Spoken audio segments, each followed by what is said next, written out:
Lo de Pedro Sánchez y sus colegas sería para partirse la caja de risa si no fuera la postre tan grave para España. Mienten más que hablan. Lo hacen ahora, lo harán en el futuro y lo hicieron y mucho en el pasado sin ponerse ni una sola vez colorados. La hemeroteca, y en concreto la que tiene YouTube, es implacable, porque en cualquier momento te pueden sacar ahí del archivo, rebuscando, pues momentos en los que dijiste unas cosas, prometiste otras o dejaste caer pues cualquier mentira. Es lo que le ha sucedido al nuevo presidente del Senado, Ander Hill, que sustituye en la Cámara Alta a Pilar Pop, quien fue nombrada ministra de Justicia en la reciente crisis de gobierno. En este vídeo, en el que les vamos a poner ahora, se escucha a Hill asegurar que con Podemos ni con partidos independentistas nunca pactarán. Escuchen, porque es de vergüenza ajena. Decían algunos que queríamos gobernar a cualquier precio, que Pedro Sánchez solo quería dormir en la Moncloa, que teníamos un pacto en el cuarto oscuro con los independentistas, ¿os acordáis? Que nos habían puesto un cordón sanitario porque habíamos vendido nuestra alma al diablo. Cualquier cosa nos valía a los socialistas con tal de agarrarnos al poder como fuera, ¿no? Eso se decía. Oye, podíamos haber tenido hoy un gobierno, habiendo embarcado al gobierno de España, a nuestro partido y a este país, en un gobierno de coalición con Unidas Podemos. Pero hubiera sido un gobierno cualquiera. Yo lo que me pregunto es cuánto hubiera durado ese gobierno. Si hoy, además, esta semana, además de tener una grave crisis territorial, con lo que hemos visto por televisión que ha sucedido en Cataluña, además no tendríamos la primera crisis de gobierno. Porque ¿cómo es posible hacer compatible dentro de un mismo gobierno a alguien que dice que Cataluña tiene presos políticos? Lo están diciendo hoy, ¿eh? O quien sostiene que la solución para Cataluña es la celebración de un referéndum de un derecho, por cierto, tasado internacionalmente, el derecho de autodeterminación. Yo me pregunto si no habríamos embarcado a este país y a este partido en una auténtica locura y que hoy tendríamos, además de una crisis territorial, una fuerte crisis de gobierno.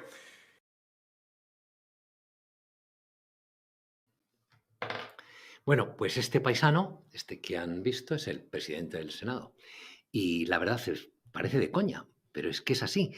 Y lo que te llama la atención, como ciudadano, como votante, como periodista, como observador, es que haya gente, y en cantidades ingentes, que vota a estos, que sigue creyendo en el PSOE, que sigue apoyando a Pedro Sánchez.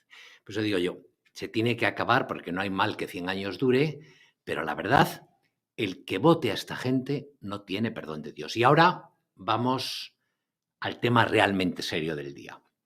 Y como introducción les voy a contar algo escalofriante.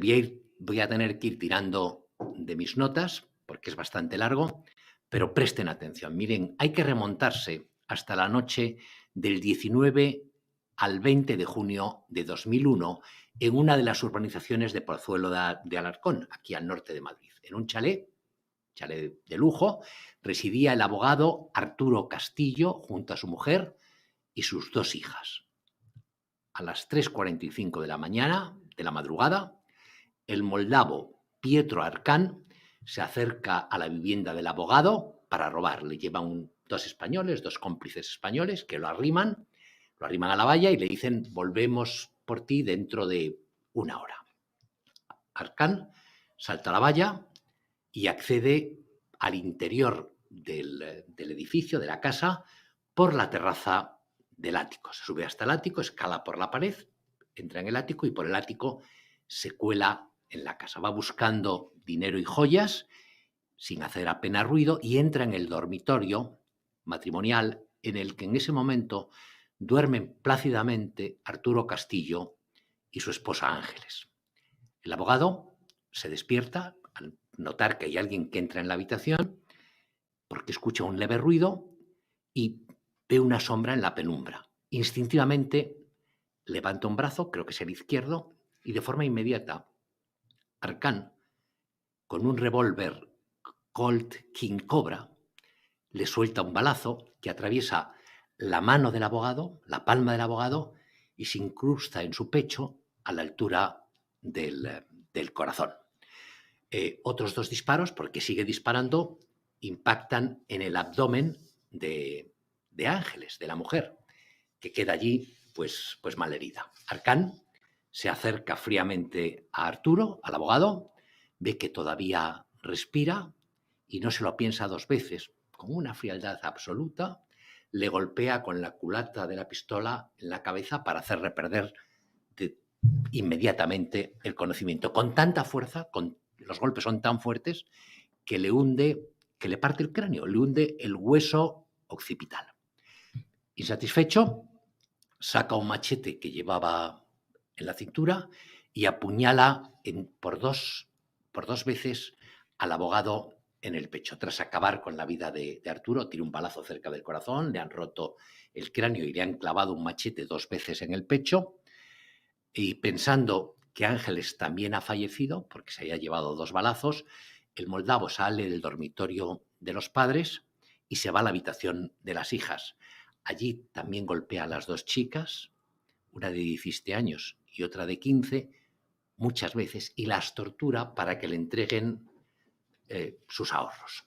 Hay que decir, y es tremendo, que durante todo este tiempo, como Ángeles, que no había fallecido, está todavía consciente, mientras él está en la habitación de las niñas, Ángeles marca en su teléfono el 911, avisa a la policía, y que llegan a la puerta del chalet, pues no sé si es una patrulla policial o 2 coches policiales.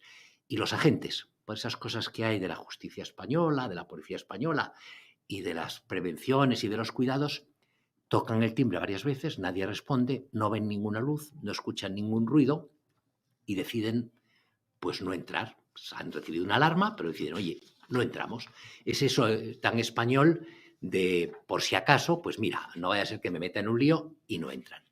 Arcán ve que se marchan los coches policiales, salta y huye. Después fue detenido y ha sido condenado. Bueno, pues si el abogado Arturo Castillo hubiera escuchado a Arcán cuando saltaba por el ático, hubiera tenido una escopeta de caza, como tiene mucha gente en casa, hubiera cargado la escopeta y le hubiera descerrajado pues un escopetazo, 2 balazos, un cartuchazo a Arcán y lo hubiera dejado allí frito, no hay que descartar que el abogado lo hubiera terminado en la cárcel y probablemente sin fianza. Chocante. No, no es posible. Pues sí es posible. Eso es lo que acaba de ocurrir. Eso acaba de ocurrir en España. Y hay un ciudadano español, ha ocurrido con el ciudadano español que el pasado domingo mató de un escopetazo al delincuente rumano que irrumpió de madrugada en su domicilio. Y les digo, ¿cómo? No sé si saben que la titular del juzgado de primera instancia e instrucción número 5 de Ciudad Real ha enviado a prisión sin fianza al hombre de 77 años que el fin de semana pasado descerrajó un disparo al maleante con antecedentes penales reiterados que se introdujo en su hogar ya de madrugada, completamente a oscuras. La juez acusa al autor del disparo le acusa de homicidio. De homicidio, estoy buscando exactamente cuál es el cargo. Le acusa de homicidio. No, bueno, y se ha montado la mundial. Es decir, a mí me parece indignante y como me ha parecido a mí, le ha parecido a mucha gente. Para empezar, Vox, que está a todas estas y con razón, y que sabe que ahí hay un filón, pues ha reclamado la liberación inmediata del detenido, del hombre de 77 años. Y Santiago Abascal escribe en su tuit, les leo textualmente, podía ser el abuelo de cualquiera de nosotros, defendió su propiedad y su vida, pero la ley está al lado del delincuente. Mi apoyo a este hombre, que ahora sufrirá un calvario judicial.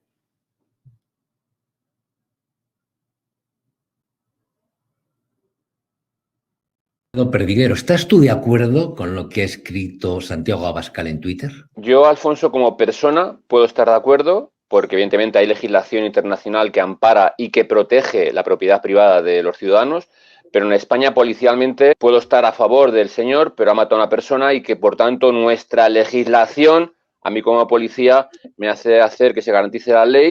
Pero fíjate en incongruencia, Alfonso, es decir, un ocupa entra en tu casa y tienes que estar 2 años para poder echarle. Y sin embargo, un delincuente entra a hacer lo que quiera hacer dentro de un domicilio y sin embargo, según nuestra legislación, tienes que mirar, aguantar o simplemente darle palmas hasta que se marche de la casa sin que te haga nada a ti ni a tu familia. La ley del castillo que hay en Estados Unidos, en la cual ves que no hay ni vallas ni rejas en las ventanas porque sabe que cualquiera que entra a un domicilio, a una vivienda, evidentemente puede defenderse el propietario. En España esta ley no existe. Me guste o no me guste, esa es nuestra ley y que por tanto hay que respaldarla policialmente. Otra cosa luego es el ingreso en prisión.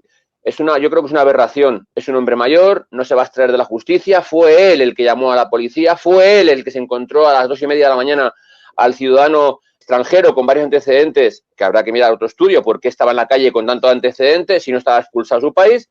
Yo creo que socialmente todo el mundo está a favor del ciudadano. El ingreso en prisión de la jueza me parece cuando menos muy, muy, muy, muy, muy extremo y demasiado rudo para ese ciudadano, cuando vemos cosas mucho más flagrantes, mucho más radicales, mucho más extremas, que los jueces no mandan a prisión provisional. No muy lejos de donde se produjo ese incidente, el que el rumano entra en la casa de este señor de madrugada y acaba muerto de un tiro, no muy lejos, en la provincia de al lado, en Toledo, se produjo este pasado fin de semana un crimen tremendo. Yo dije que había algo raro detrás. Vimos que había 2 ciudadanos, un venezolano y un cubano nacionalizado español. Habían sido detenidos por la Guardia Civil por el asesinato de una mujer de 66 años. Bueno, el caso es que se quedaron atrapados en un camino. Cuando llegó la Guardia Civil, pues vio que de la parte de atrás de la caja del camión salía sangre.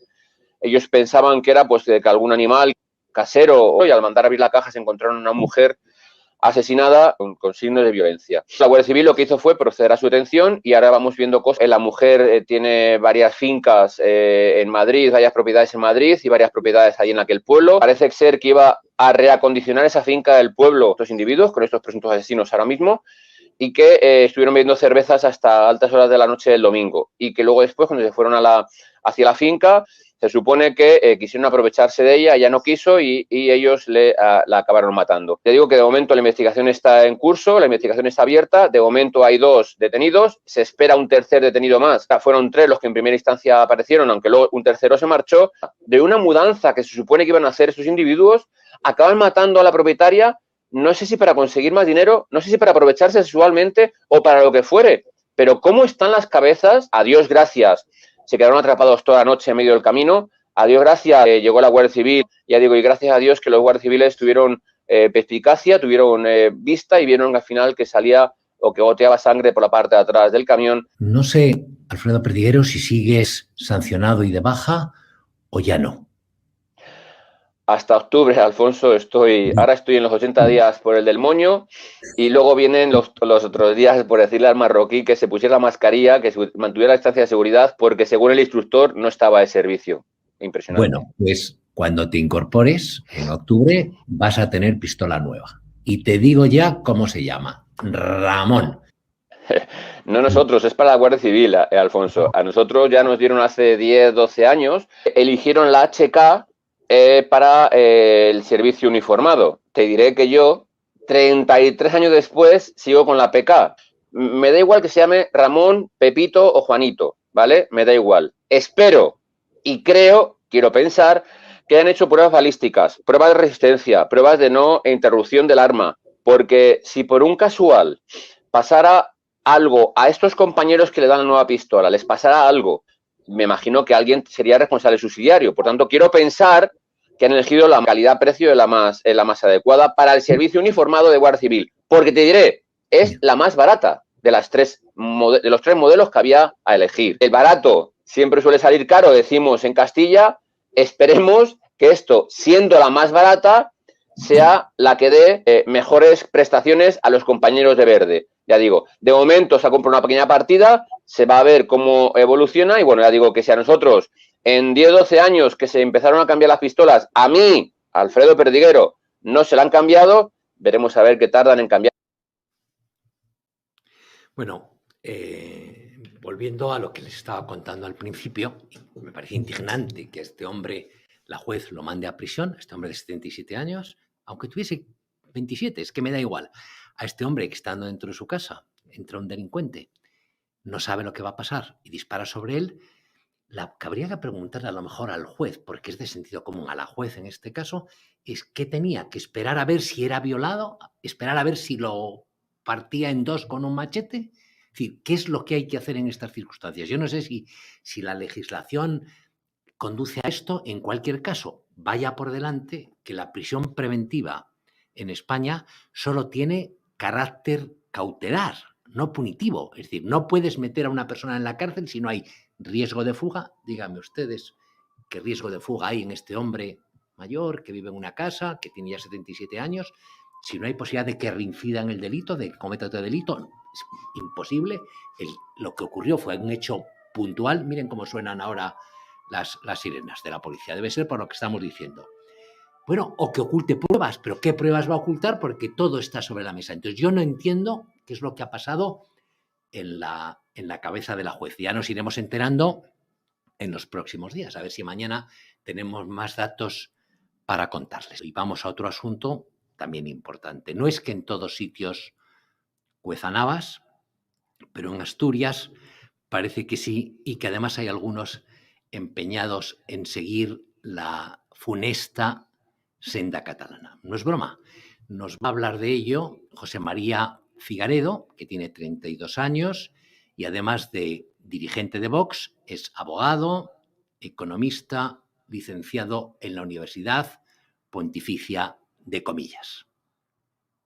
Figaredo, siendo asturiano, seguro que conoce usted un refrán muy ordinario que decía: éramos pocos y parió la abuela. Y le digo esto porque ya teníamos bastante con el catalán, bastante con el vascuence, bastante con el gallego, y ahora parece que ustedes, los asturianos, nos quieren implantar como idioma oficial el bable. Sí, señor.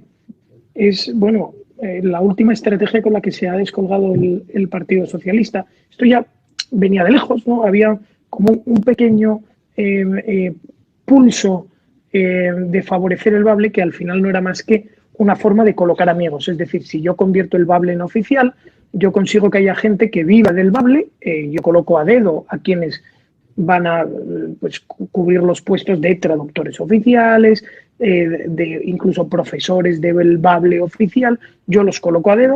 Antes de que siga, para mis oyentes y lectores que son de toda España, ¿qué es el bable y cuántos millones de personas hablan en el planeta Tierra como lengua cotidiana y normal el bable? Porque sabemos que hay 600 millones de personas que hablan español. En gallego, si lo asimilamos al portugués, puede haber 250.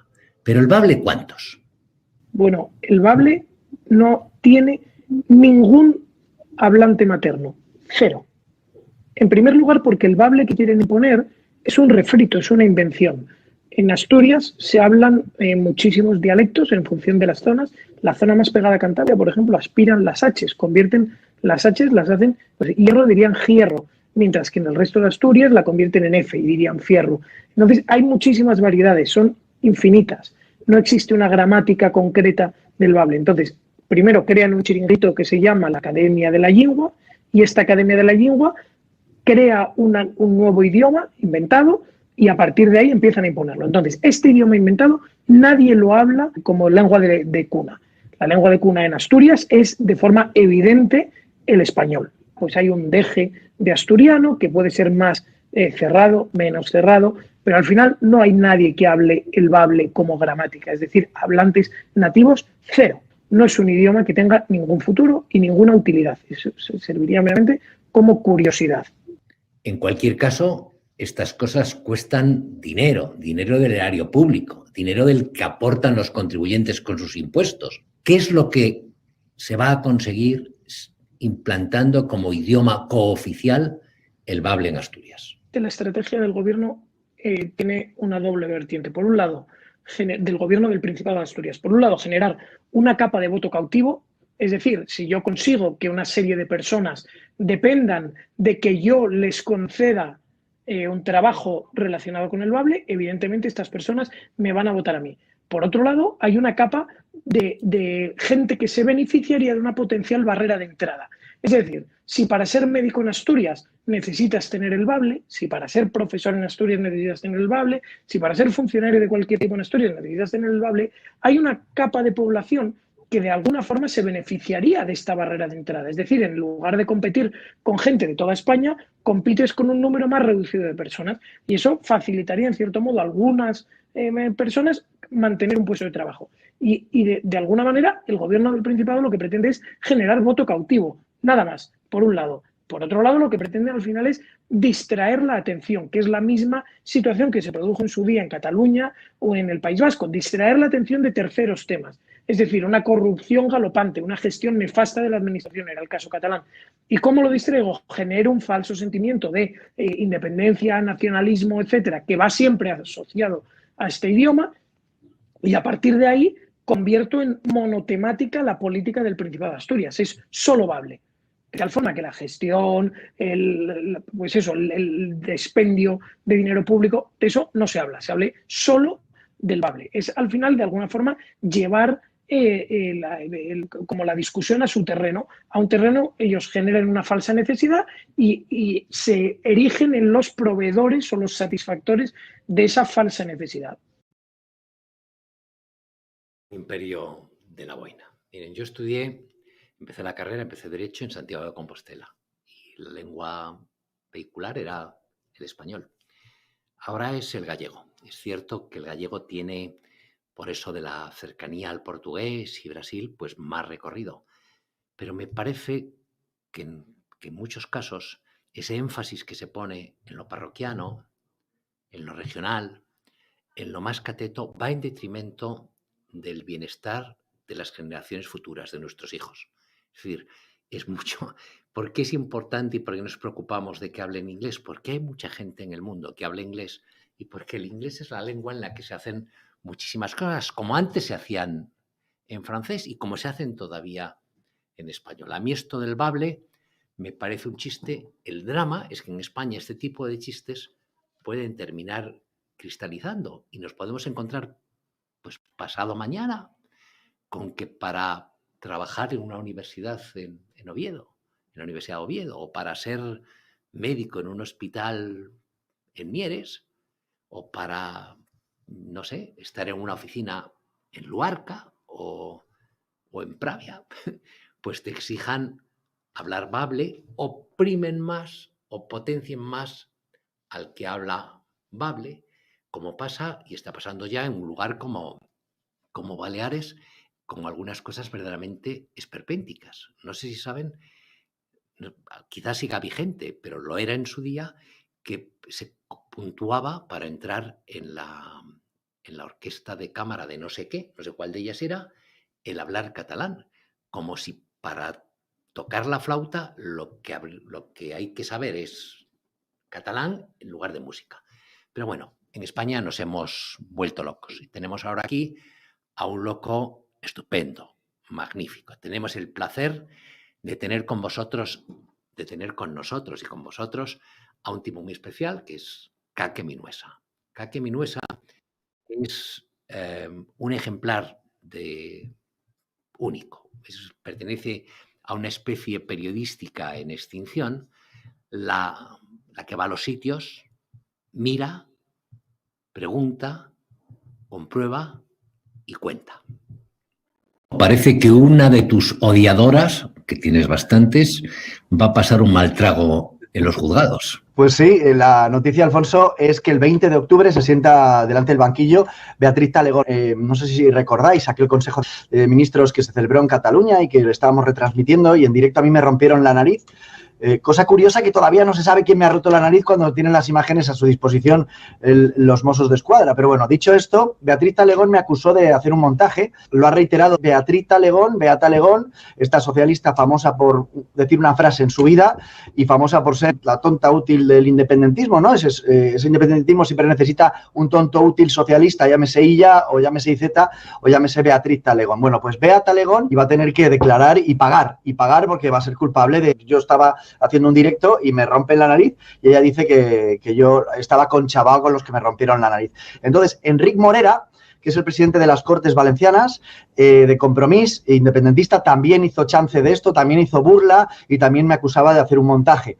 Bueno, pues este se sentará en enero o en febrero. En el tema de juicios estamos peleándolo mucho. Fíjate que el otro día te veía a ti cuando hablabas de que A3 Media va por periodista digital y fíjate que nosotros empezamos hoy una campaña porque sabemos lo que es el procurador, el ir, el testificar, el llevar a alguien, el que te cueste el abogado, que bueno, puede ser un abogado que sea amigo, pero dice, bueno, te hago el 50%, que al final estamos hablando de cientos de miles de euros para que Beatriz Talegón se siente delante del banquillo a pagar por una acusación falsa, nos ha costado 2 años y medio. Yo estoy de acuerdo contigo, que una de las formas que tienen de paralizar el periodismo libre, el poco que queda, es la vía judicial. Y lo hacen de muchas maneras. Te mandan un burofax que es paralizante porque ya estás pensando lo que tú dices. El procurador, el abogado, los desplazamientos, porque te pueden citar para un juicio en Palma. Dices, ¿qué coño hago yo en Palma?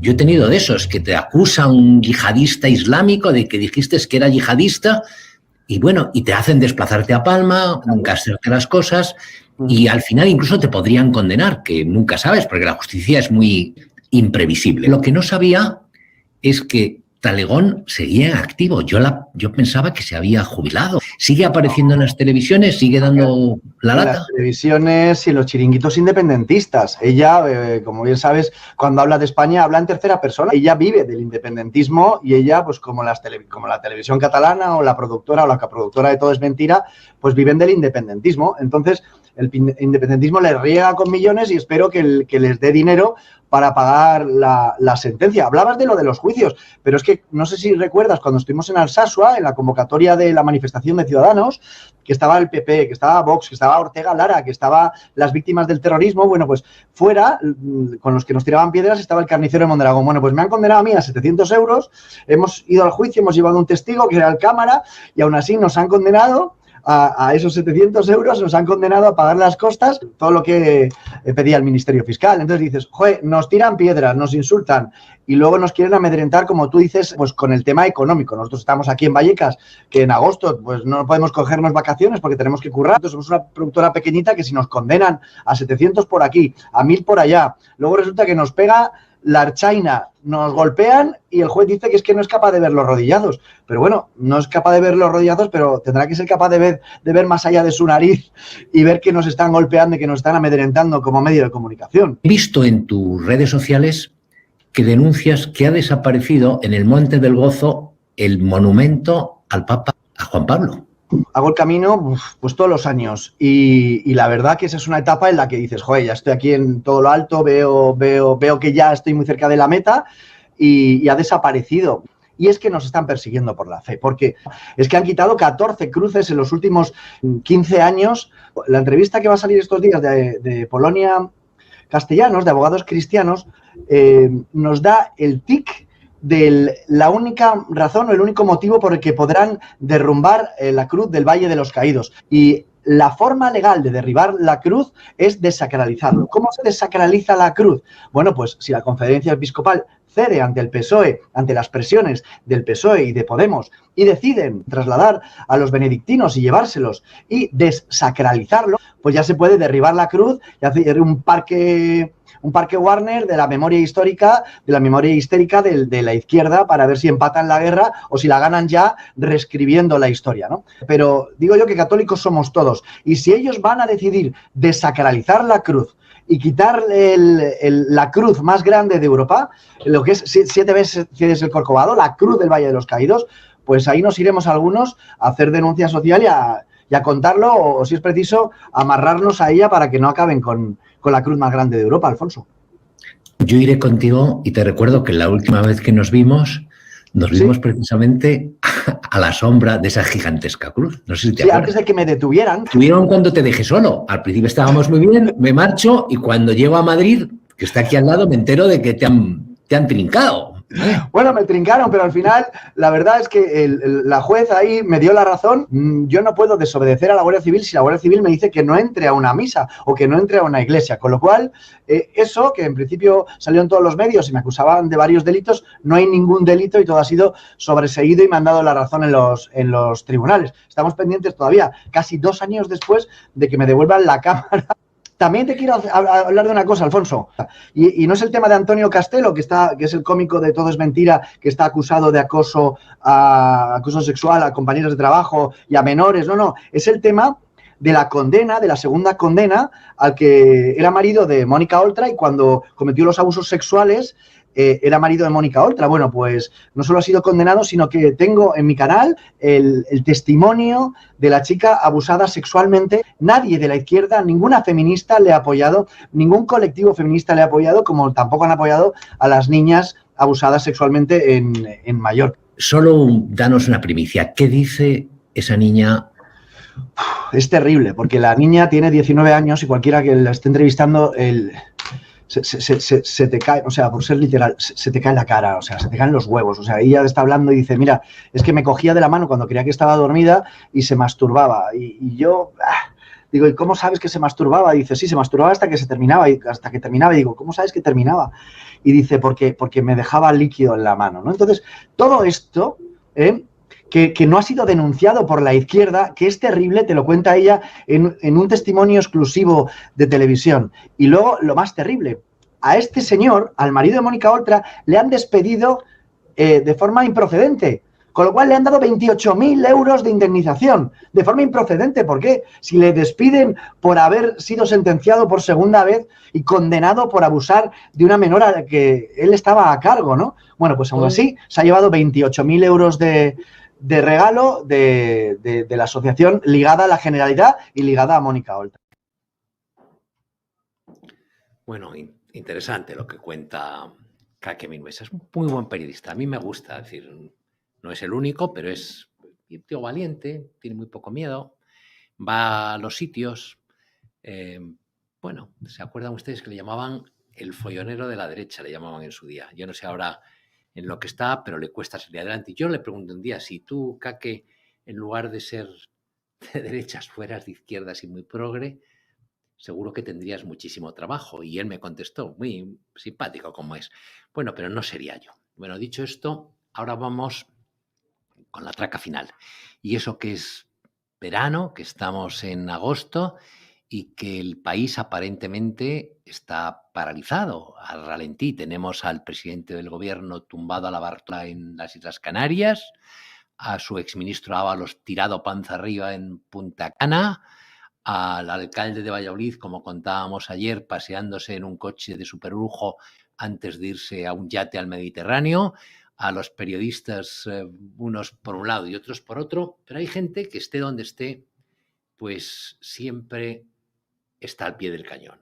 Y vamos a charlar largo y tendido con Marcos de Quinto. Es vicepresidente mundial de Coca-Cola Company, gigante inmenso, exdiputado de Ciudadanos y un hombre libre. Quinto, a veces me da la impresión de que lo que Miguel Hernández publicó en 1936, aquel libro de poemas titulado El rayo que no cesa, estaba dedicado a usted porque le da igual que sea verano que invierno. Está lanzado en redes sociales. Anoche debió pasarse horas subiendo cosas y todas tremendas, ¿eh? Anoche no, yo no creo que hubiera más de 3 tweets que haya enviado. Se pregunta usted cuántos hubieran votado a Pedro Sánchez si hubiera dicho realmente lo que ha hecho. ¿Y cuántos cree usted que lo hubieran votado? Yo entiendo que la gente cambie de opinión. Tú puedes cambiar de opinión. Tú puedes decir que voten socialista y de repente te vuelves liberal y porque te has caído del caballo. Perfecto, eso es legítimo que alguien cambie de opinión. Pero si uno cambia de opinión en cosas fundamentales, lo que debería de hacer es, me he equivocado, vuelvo a convocar elecciones y voy a reformar el programa con el cual me presenté en las elecciones. Estamos viendo declaraciones pasadas, no solo ya de Sánchez, sino también declaraciones pasadas de Underhill, que son demoledoras, porque cuando antes de las elecciones están diciendo que nunca van a meter en el gobierno a Podemos y menos de vicepresidente a Iglesias, y lo meten. Que nunca Iglesias accederá al CNI, y sabes que, bueno, a través de una modificación en la ley presupuestaria, pues lo metieron por la puerta de atrás para que pudiera estar también en el CNI.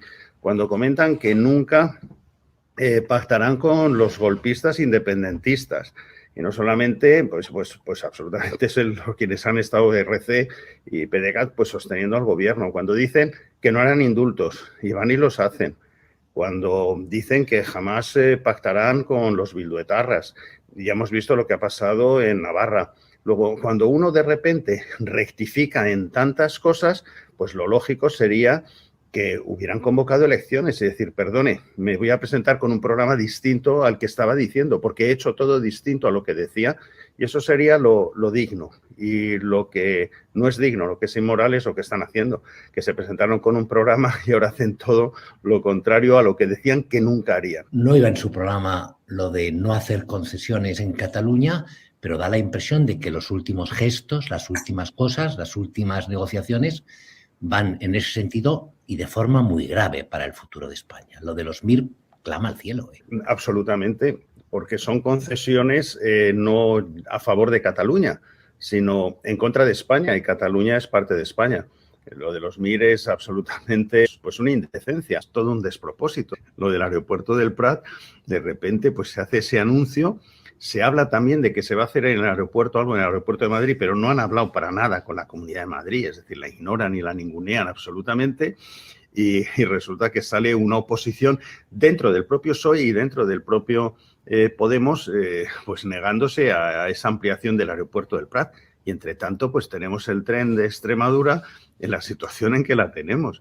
Yo lo que todavía me pregunto es cómo González Vara tiene todavía la cara de salir en público, porque es de verdad como para que le hagan una tomatina, porque yo creo que se han reído de los extremeños absolutamente. Que sigan votando al PSOE es realmente un milagro, que todavía haya gente, a lo mejor es por ignorancia, pues que sigue votando al PSOE cuando tienen el tren en la situación en que la tienen, el tren Extremadura, y están estos tratando de ampliar un aeropuerto que encima los supuestos beneficiarios de ese aeropuerto, políticamente hablando, pues resulta que lo rechazan. Esto es un despropósito. He visto en algunos de sus posts que se escandaliza usted, bueno, escandalizarse no, que le llama la atención la estulticia del progre nacional. ¿No cree que está usted por encima de esos debates, que no son personajes a su altura? No, yo en este sentido pues soy bastante franciscano, ¿sabe? Entonces yo pues puedo hablar con cualquier tipo de animal y vegetal. En este sentido pues ya digo, no voy a mirar por encima del hombro absolutamente a nadie. Este personaje creo que sacó un tuit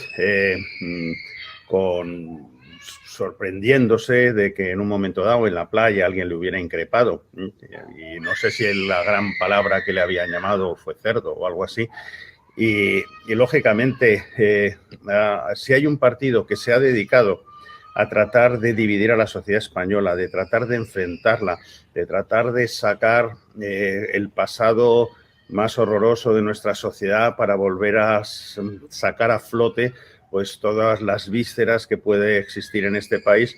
Pues bueno, pues ese ha sido Podemos, y esta persona pues era uno de los jefes de Podemos durante esa época. Creo que he visto también que en su momento este hombre, hace ya años, sacó unos tweets diciendo que había que hacerle bullying y acoso a Germán Terç y a Isabel San Sebastián. Es decir, es una persona que se ha dedicado a animar a la gente que agreda a otros o que les acose.